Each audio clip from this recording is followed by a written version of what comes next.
Hi, welcome to this episode of Thai Food. On this episode, I'm going to make my butter cake recipe. Now, butter cake, if you haven't heard of it before, it's a St. Louis thing. I found out after doing some research. Quick backstory on this recipe. Used to end up at funerals and stuff, and you know how you get the cookie assortments? Well, there was this little blonde bar on there. I had no clue what it was, but it was out of this world delicious.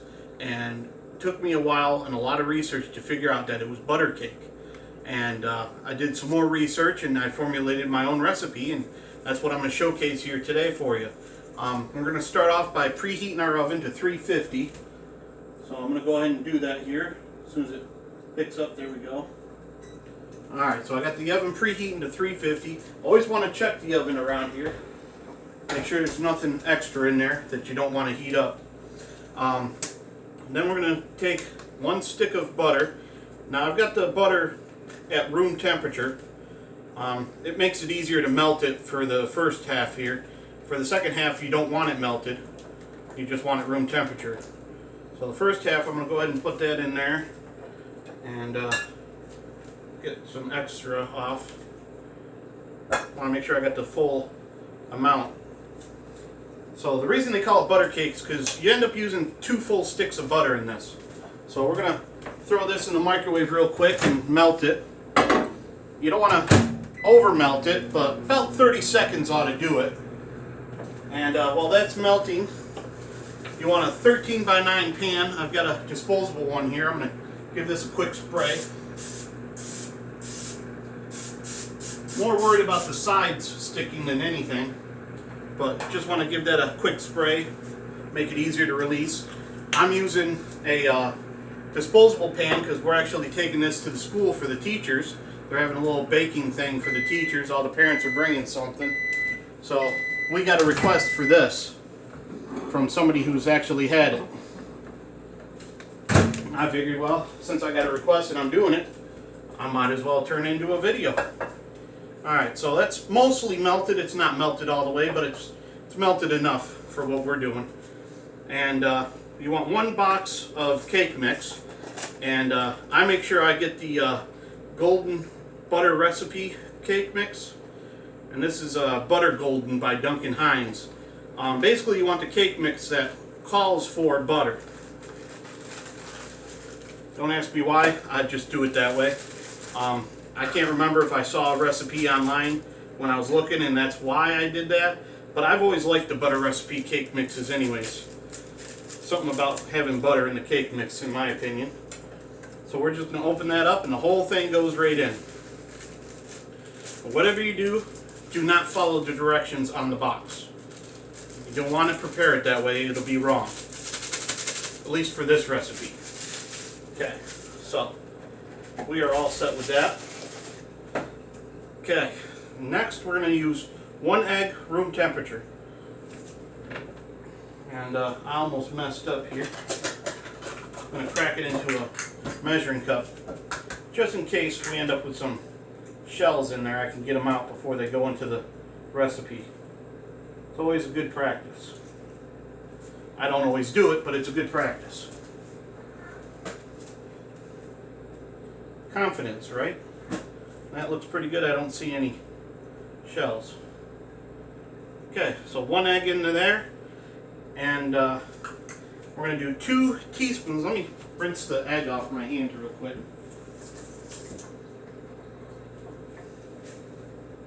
2 teaspoons of a real good vanilla extract. I've got some pure vanilla extract that's been kicking around in my travel trailer. And I'm going to try to use it up, so I'm doing some baking with it. So we want 2 teaspoons. So there's 1.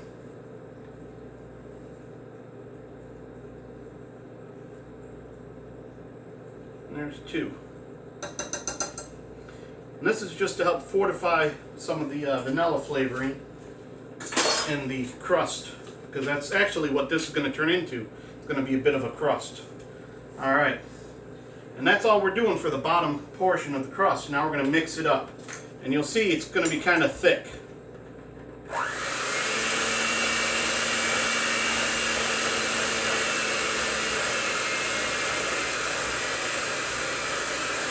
You can hear by the sound of the motor on this, it's thick as well.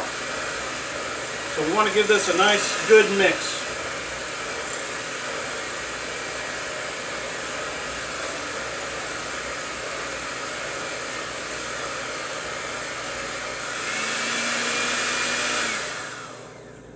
Okay.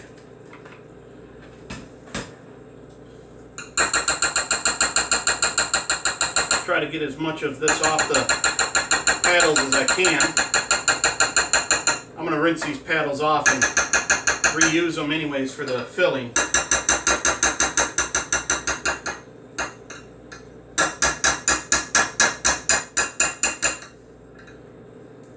Now, I don't know what happened, but when I originally started making this, the cake mixes, they had a lot more to them than they do now.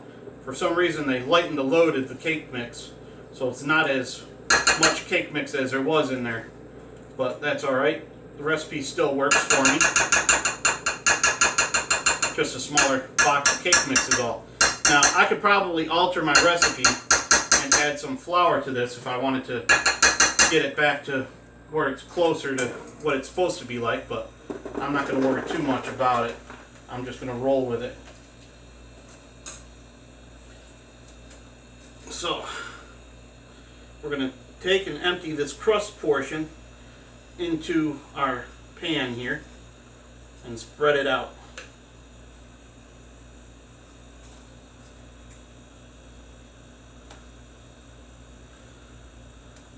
And you know me, I like to scrape every little bit out.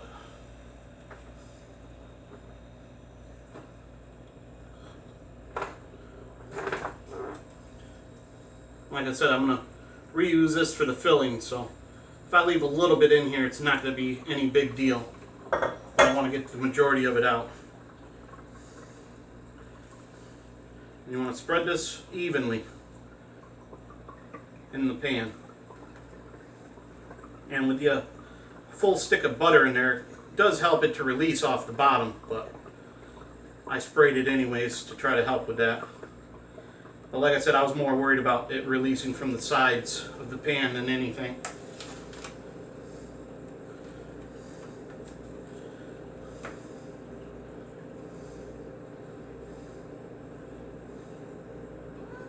This part's a little labor intensive. A little less intensive when it was a little drier of a mix, but that's alright. Like I said, you want to get it pretty even.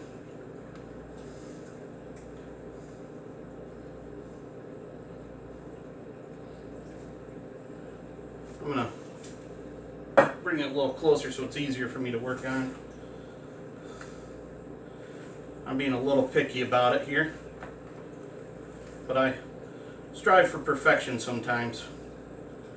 One of the tools in my trade for work, so I kind of took it into the kitchen as well when I cook.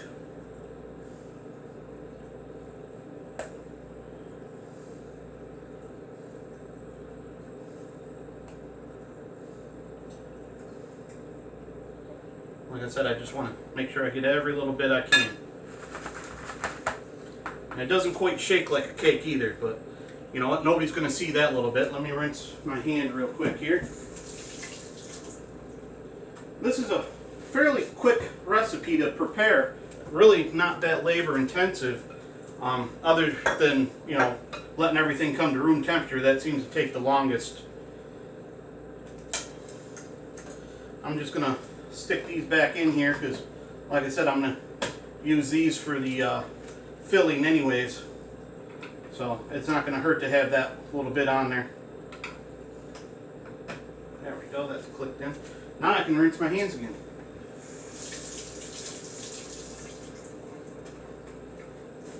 There we are. Alright, so for the filling, block of cream cheese. Room temperature, of course. Makes it easier to whisk up and spread.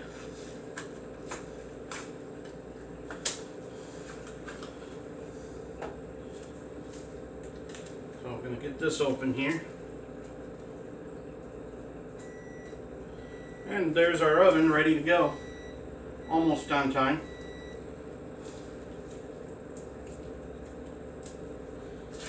And it doesn't have to be any particular brand of cream cheese. Some people think Philadelphia tastes better, but when you're baking with it like this and putting other stuff in there with it, it's not going to matter. It's going to flavor. That's all it's going to do.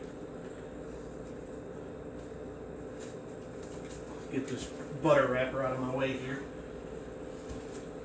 Okay. And like always, I like to scrape all the excess off.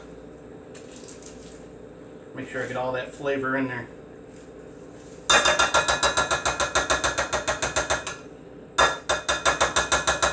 Alright.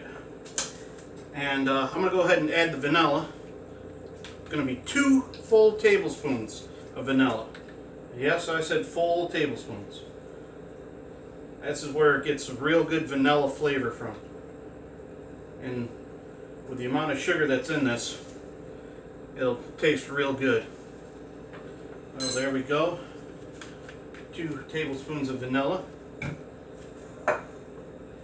And next we're going to crack into 2 room temperature eggs.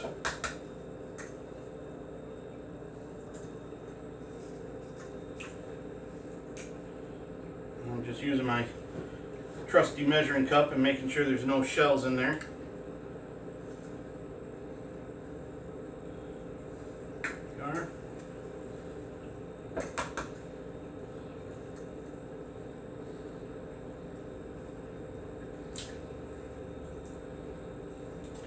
You always want to try to crack the egg on a flat surface, never on the edge of the bowl. It tends to drive shards of shell up into the egg, and that's how you end up with the shell most of the time when you make your recipes. So at this point we're going to go ahead and cream this together slowly without making too much of a mess.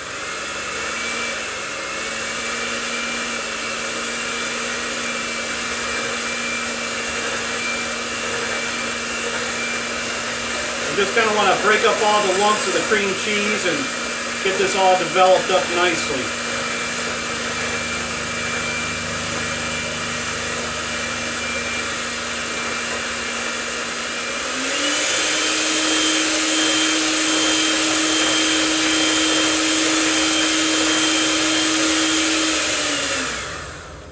I got it mostly broken up. You can see it's still kind of lumpy, and that's alright. We're going to add 1 more stick of butter, or I should say we're going to add a stick of butter to this part of the recipe.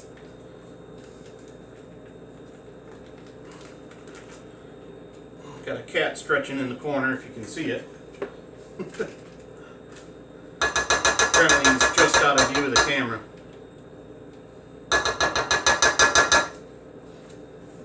Alright, so there's that. Mix the butter in now. That was room temperature.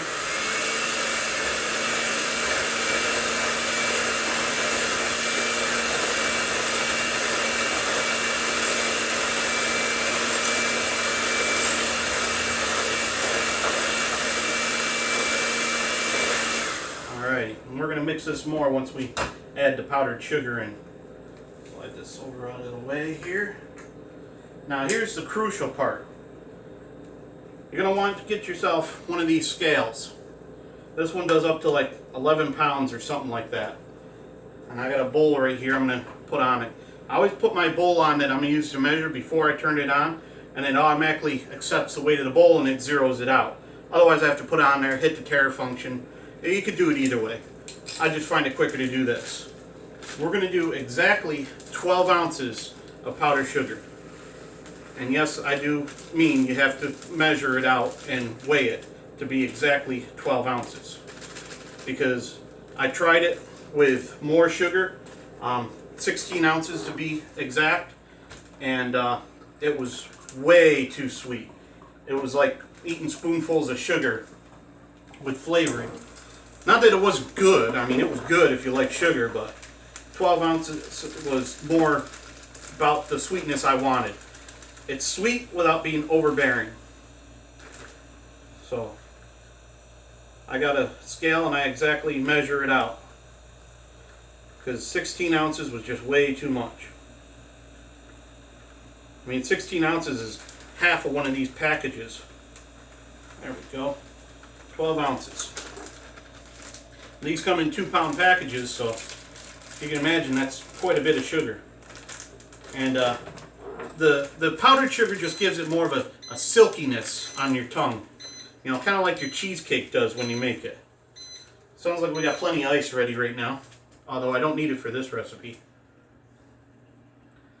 So we're going to go ahead and put this on one and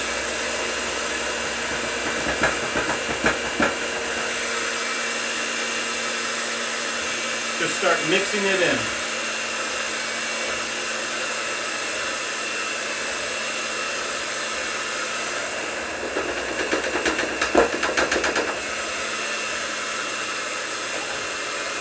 Trying to do it in such a way it's not flying all over the place, but we all know how that goes with powdered sugar and flour.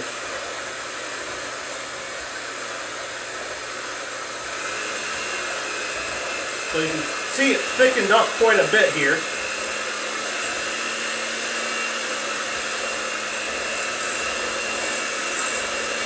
And a lot of the chunks from the cream cheese have smoothed out that we still had.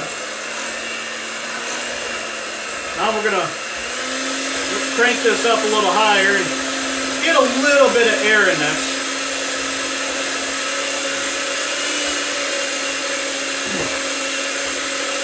Get some of this out of the way here.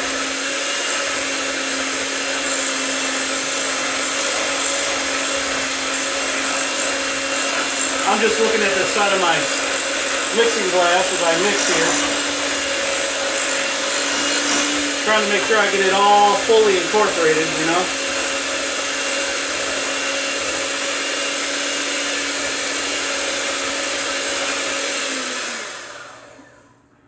And you can see, got what they call soft peaks if you're making homemade whipping cream, which I'll show you in another video how to do that. That's real simple. But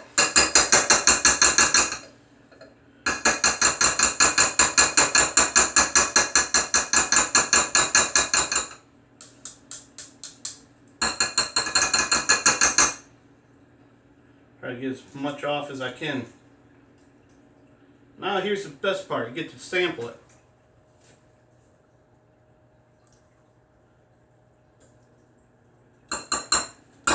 Yep, that'll work.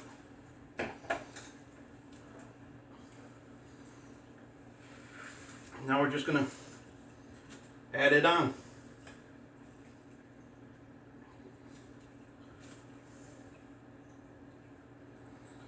You just want to pour it over top and smooth it out as best as possible. And it's going to have a cheesecake-like taste to it. But it's totally different than cheesecake. Believe me, it's in a category all its own. I don't know who really developed it to begin with, but from all the research I did on the internet when I was looking to make this, everything said it was a St. Louis tradition. So, and that's St. Louis, Minnesota, of course. Because there's probably more than one St. Louis, I'm sure. I haven't done geography in a while, but pretty sure there's more than one St. Louis out there.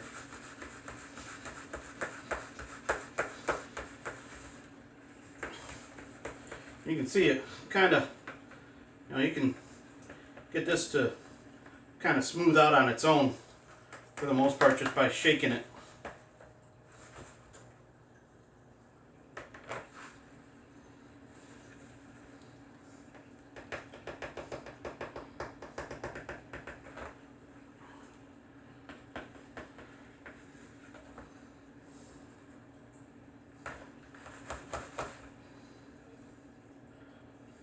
And if you've got any low spots, you can just kind of take off the stuff on the spatula and drop it in there.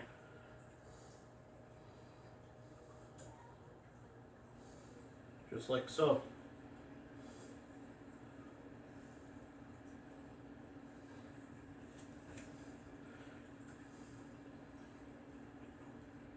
And the smoother you make the top, the more it's going to look when it comes out. Smoother it's going to look anyways.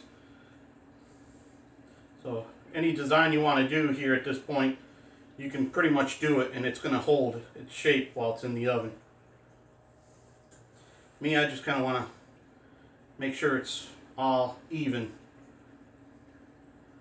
No thick spots, because that's going to affect how it bakes. Although we've got a convection bake oven, that helps a lot.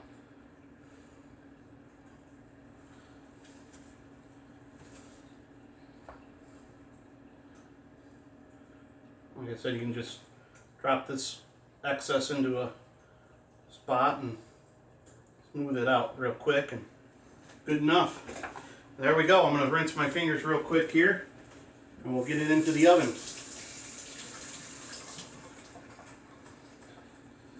So we got the oven preheated to 350, and we're going to pop this in there, and it's going to bake, looks like takes about 40 to 50 minutes according to my recipe I wrote down. I have to refer to my recipe because it's been a while since I made this.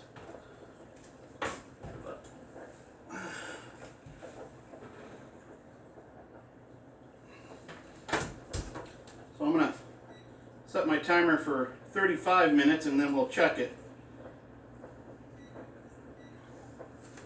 And I'll pick back up here in about 35 minutes and we'll see what it looks like. We'll play. Go. Alright, welcome back. We just approached our 35-minute mark. And it looks like it's perfect to me. Might be a touch over, but should be good.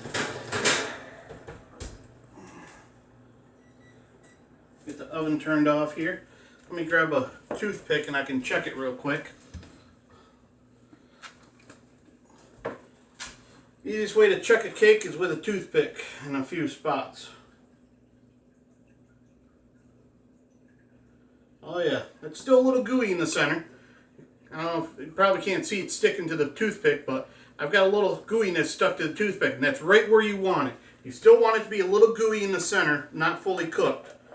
And you want to get it to cool down as well. So that's why I've got it on a cooling rack here above the stone. And that's all there is to it there. It only took 35 minutes in my oven. If you don't have a convect bake oven and it doesn't bake kind of quick, it might take the full 40 to 50 minutes. Obviously, convect bake helps with the fan circulating the air. So you can see you want a nice golden brown color like this.